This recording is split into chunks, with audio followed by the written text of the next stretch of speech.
الحمد لله الذي أعلى منزلة المؤمنين بكريم خطابه ورفع درجة العالمين بمعاني كتابه وخص المستنبتين منهم بمزيد الإصابة وصوابه والصلاة والسلام على النبي وآله وأصحابه والسلام على أبي حنيفة وأحبابه أما بعد فأعوذ بالله من الشيطان الرجيم بسم الله الرحمن الرحيم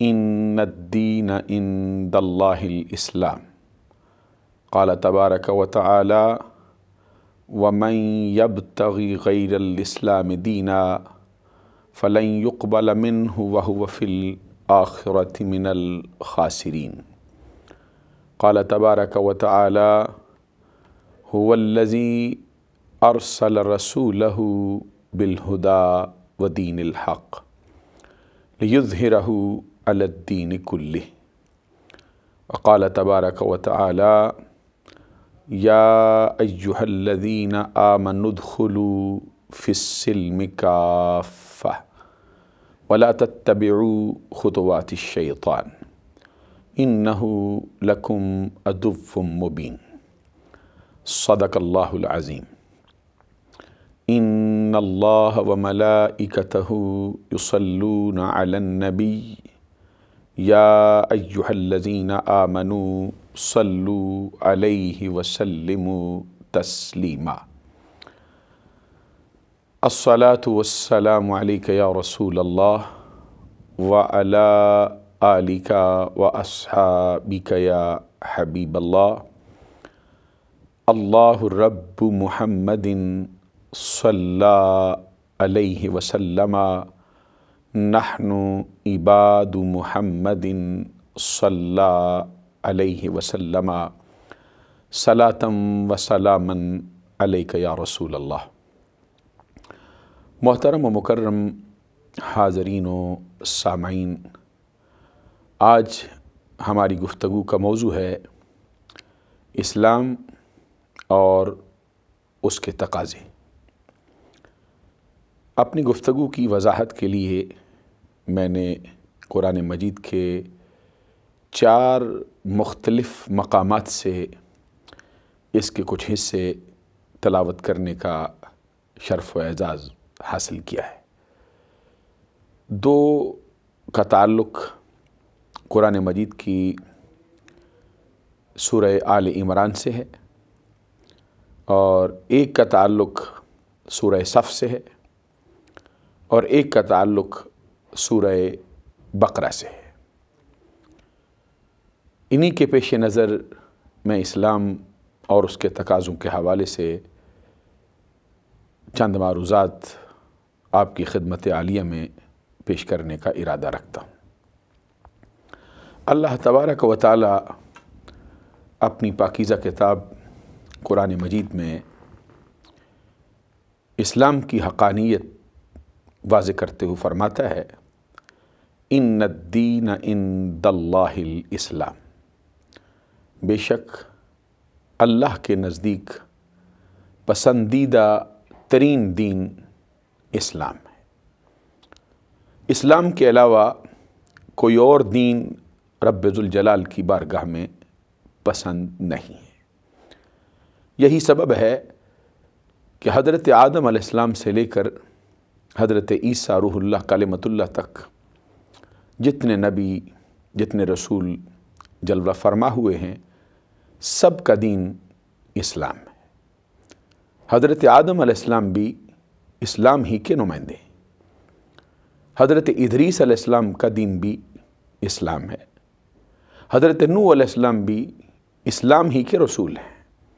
حضرت ابراہیم ہوں، حضرت اسحاق ہوں، حضرت اسماعیل ہوں، حضرت موسیٰ ہوں، حضرت عیسیٰ روح اللہ کلمۃ اللہ ہوں، سب کا دین اسلام ہے۔ اور اللہ تبارک و تعالیٰ کے سب سے آخری اور سب سے لاڈلے ہمارے پیارے آقا فخر آدم و بنی آدم، نور مجسم، شفیع معظم، خلیفۃ اللہ الاعظم، حبیب کبریا، احمد مجتبی، محمد مصطفیٰ علیہ تحیۃ و ثنا بھی اسلام ہی کے دین کو پایۂ تکمیل تک پہنچانے کے لیے جلوہ فرما ہوئے۔ اللہ تبارک و تعالی اپنی پاکیزہ کتاب قرآن مجید میں دوسرے مقام پہ ارشاد فرماتا ہے۔ یہ سورہ آل عمران پارہ نمبر 3 اور آیت کریمہ کا نمبر ہے 85۔ اللہ تبارک و تعالی فرماتا ہے وَمَن يَبْتَغِ غَيْرَ الْإِسْلَامِ دِينًا فَلَن يُقْبَلَ مِنْهُ وَهُوَ فِي الْآخِرَةِ مِنَ الْخَاسِرِينَ۔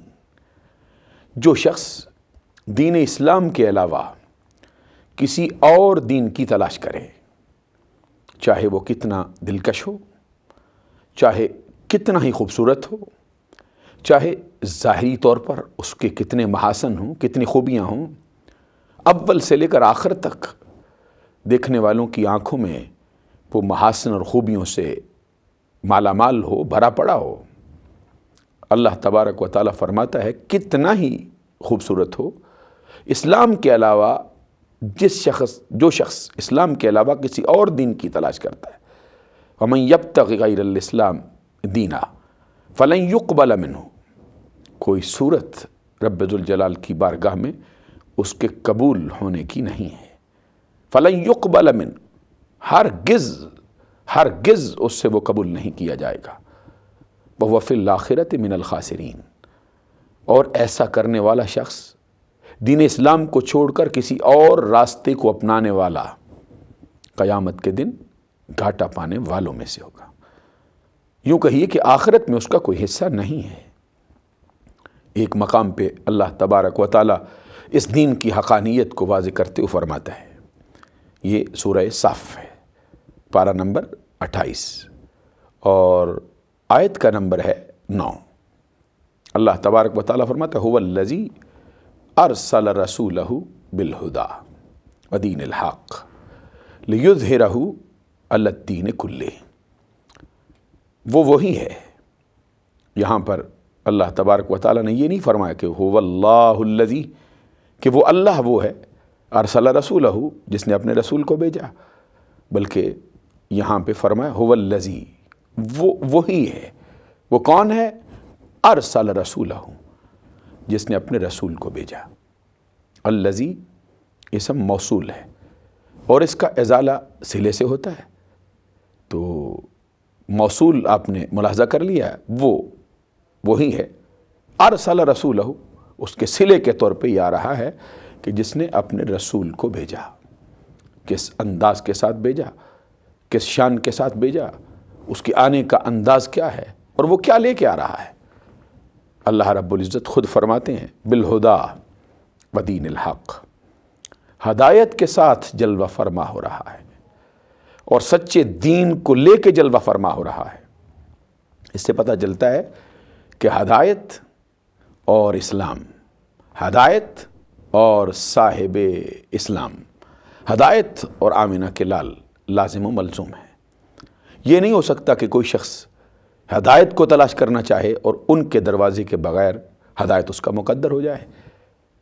پتہ چلتا ہے ہدایت اسی کا مقدر ہے جو آمنہ کے لال کی غلامی کا پٹا اپنے گلے میں ڈالتا ہے۔ یہی سبب ہے کہ اللہ تبارک و تعالیٰ فرماتے ہیں هو الذی ارسل رسولہ بالہدا، وہ اللہ جس نے اپنے رسول کو بھیجا ہدایت کے ساتھ اور سچے دین کے ساتھ۔ کیوں بھیجا؟ اس کے بھیجنے کا مقصد کیا ہے؟ یہ عربی زبان کا بڑا مشہور مقولہ ہے، فعل الحکیم لا یخلو عن الحکمہ، حکیم کا کوئی فعل حکمت سے خالی نہیں ہوتا۔ اب اللہ تبارک و تعالیٰ نے اپنے آخری نبی کو جو جلوہ گر کیا ہے، جس کے متعلق پہلے نبیوں سے وعدے لیے ہیں اور عالم ارواح میں اس کے متعلق عہد و پیمان لے لیا، اس کو بھیجا ہے کس انداز کے ساتھ؟ سچے دین کے ساتھ اور ہدایت کے ساتھ۔ اس لیے بھیجا لیظہرہ علی الدین کلہ، تاکہ وہ اس دین کو کائنات کے تمام نظاموں پر غالب فرما دے۔ کائنات کے تمام نظام اس کے آنے سے منسوخ ہو جائیں اور وہ محمد عربی کا دین، وہ دین اسلام تمام دینوں پر غالب ہو جائے۔ لِیُظْہِرَہُ عَلَى الدِّینِ کُلِّہ، کائنات کے ہر نظام پر محمد عربی کا نظام جو ہے وہ باری ہے۔ وَلَوْ کَرِہَ الْمُشْرِکُونَ، یہ فرمایا جائے اگرچہ مشرک لوگ اس کو ناپسند ہی کیوں نہ کریں، یہ اللہ تبارک و تعالیٰ کا فیصلہ ہے کہ آمنہ کے لال ہدایت لے کر سچے دین کے ساتھ اس لیے جلوہ فرما ہوئے ہیں کہ پوری کائنات میں آمنہ کے لال کے نظام کا جھنڈا لہرا جائے۔ اس سے پتہ چلتا ہے کہ اللہ تبارک و تعالیٰ نے ہمارے آقا محمد عربی صلی اللہ علیہ وسلم کو پوری کائنات کے لیے بھیجا ہے، اور آپ کا جو دیا ہوا نظام ہے، ضابطۂ حیات ہے اور مکمل ضابطۂ حیات ہے، وہ کائنات کے ہر شخص کے لیے قابل عمل ہے، اور نہ صرف قابل عمل ہے، کائنات کا کوئی بندہ ایسا نہیں جس کے لیے وہ ضابطۂ حیات جو ہے اس کے بغیر کوئی چارہ کار ہو۔ یہ دین اسلام مشرق والوں کے لیے بھی، مغرب والوں کے لیے بھی، شمال والوں کے لیے بھی، جنوب والوں کے لیے بھی، آج سے 1450 برس پہلے جو لوگ بستے تھے ان کے لیے بھی ضابطۂ حیات ہے، آج بھی ضابطۂ حیات کے طور پر ہے، آنے والے اوقات کے اندر بھی ضابطۂ حیات کے طور پہ تسلیم کیا جا چکا ہے۔ لِیُظْہِرَہُ عَلَى الدِّینِ کُلِّہ، رب ذو الجلال چاہتا یہ ہے کہ کائنات کے اندر محمد عربی کے دین کا جھنڈا لہرا جائے۔ اس کے مقابلے میں کوئی اور سوچ کتنی خوبصورت، کتنی دلکش ہو، اللہ تبارک و تعالیٰ کی بارگاہ میں نہ قبول ہے، نہ اس کو پسند ہے، اور نہ اس کی طلب میں کھپنے والا، نہ اس کے پیچھے چلنے والا اللہ کی بارگاہ میں قبول ہو سکتا ہے، اور نہ وہ سوچ، نہ نظریہ، نہ عمل اللہ کی بارگاہ میں درجہ قبولیت پا سکتا ہے۔ اور یہاں پر اس مقام پہ فرمایا کہ محمد عربی کو دین حق کے ساتھ اور ہدایت کے ساتھ مبعوث کیا ہے۔ وجہ اس کی یہ ہے کہ کائنات کے اندر محمد عربی کے دین کا جھنڈا لہرا جائے۔ ذرا چوتھے مقام کو بھی پڑھیے جو میں نے آیہ کریمہ پڑھی۔ اللہ تبارک و تعالیٰ فرماتا ہے یا ایہا الذین آمنوا ادخلوا فی السلم کافہ۔ یہ خطاب ان کو ہے جو پہلے کلمہ اسلام پڑھ چکے ہیں، اور جس نے کلمہ اسلام پڑھ لیا ہے وہ اسلام کے ضابطوں پر بھی عمل پیرا ہو رہا ہے، اور کسی بندے کا دین اسلام اس وقت تک دین اسلام ہو نہیں سکتا جب تک کہ وہ اللہ کو نہ مانے، جب تک کہ وہ اس کے فرشتوں کو نہ مانے، جب تک کہ وہ اس کے رسولوں کو نہ مانے، جب تک کہ وہ اس کے نظام کو نہ مانے، جب تک کہ اس کی کتابوں کو نہ مانے، فرشتوں کو نہ مانے، قیامت کو نہ مانے، حشر و نشر کو نہ مانے، جنت و دوزخ کو نہ مانے، اچھی بری تقدیر کو اللہ تبارک و تعالیٰ کی طرف منسوب نہ کرے۔ جس شخص نے یہ سب کچھ مان لیا ہے وہ ایمان والا ہے۔ حضور نبی اکرم صلی اللہ علیہ وسلم نے کئی مواقع پر اسلام کی جو تعبیر فرمائی، اس میں سے ایک مشہور حدیث یہ ہے بنی الاسلام علی خمس شہادہ، اسلام کی بنیاد 5 چیزوں پر رکھی گئی ہے۔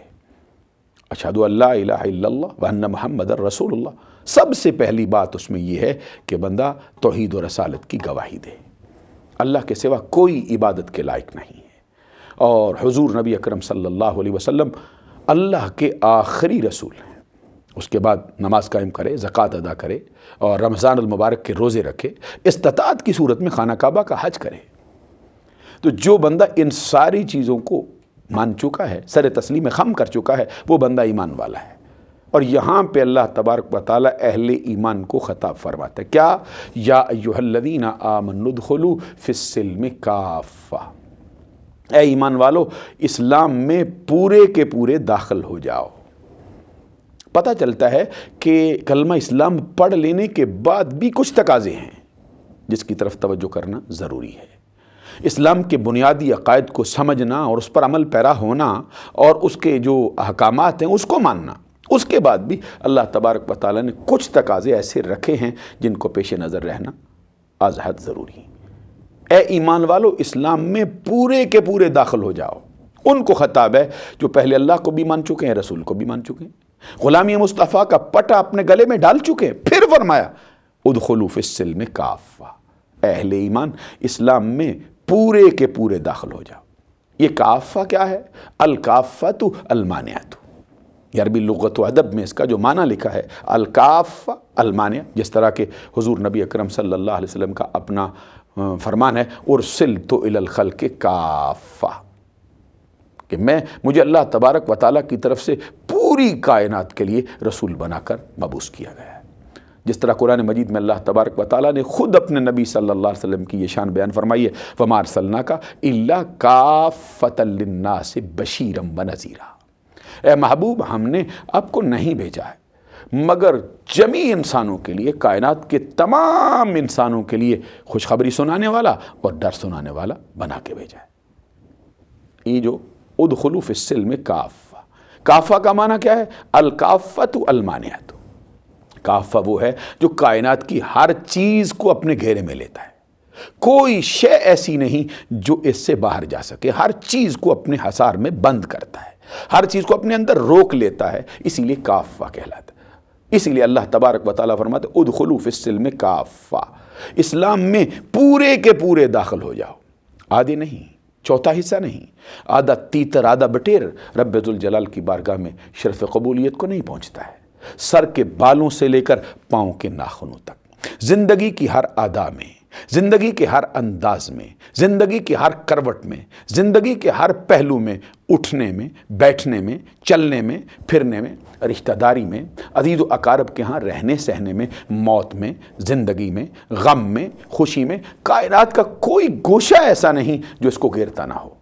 اللہ تبارک و تعالیٰ فرماتے ادخلوا فی السلم کافہ، اسلام میں پورے کے پورے آ جاؤ، اور اس کے بعد کیا ہے؟ وَلَا تَتَّبِعُوا خُطُوَاتِ الشَّيْطَانِ، اور شیطان کے قدموں کی پیروی نہ کرو، اِنَّهُ لَكُمْ عَدُوٌّ مُّبِينٌ، بے شک شیطان انسان کا کھلا دشمن ہے۔ اس کے اندر کوئی غور و فکر کی بات نہیں کہ شیطان انسان کا دشمن ہے یا دوست ہے، یہ تو بالکل عیاں بات ہے، بغیر غور و فکر کے سمجھ میں آتی، اِنَّهُ لَكُمْ عَدُوٌّ مُّبِينٌ، بے شک وہ انسان کا کھلا دشمن ہے۔ توجہ طلب ہے یہ بات کہ فرمایا جا رہا ہے کہ پہلے اسلام میں پورے داخل ہو جاؤ، اور اس کے فوراً بعد فرمایا وَلَا تَتَّبِعُوا خُطُوَاتِ الشَّيْطَانِ، جو ایک لمحے کے لیے بھی اسلام کے قائم کردہ حدود و قیود سے باہر نکلتا ہے، اور جو اسلام کے ضابطے کو پس پش ڈالتا ہے اور اسلام کے ضابطے کو طاق نسیاں کے حوالے کرتا ہے، ایک گھڑی کے لیے ہی کیوں نہ ہو، تو سمجھ لے وہ شیطان کے قدموں کی پیروی کر رہا ہے۔ یہاں پر میں یہ عرض کرنا بالکل مناسب سمجھتا ہوں کہ اس آیہ کریمہ کا شان نزول کیا ہے اور یہ کس ہستی کے حق میں نازل ہوئی۔ آمنوا ادخلوا فی السلم کافہ، سورہ بقرہ سے آیت کا نمبر 208 ہے۔ یہ مفسرین کرام کی آراء کے مطابق یہ آیہ کریمہ حضرت عبداللہ بن سلام رضی اللہ تعالیٰ عنہ کے حق میں نازل ہوئی ہے۔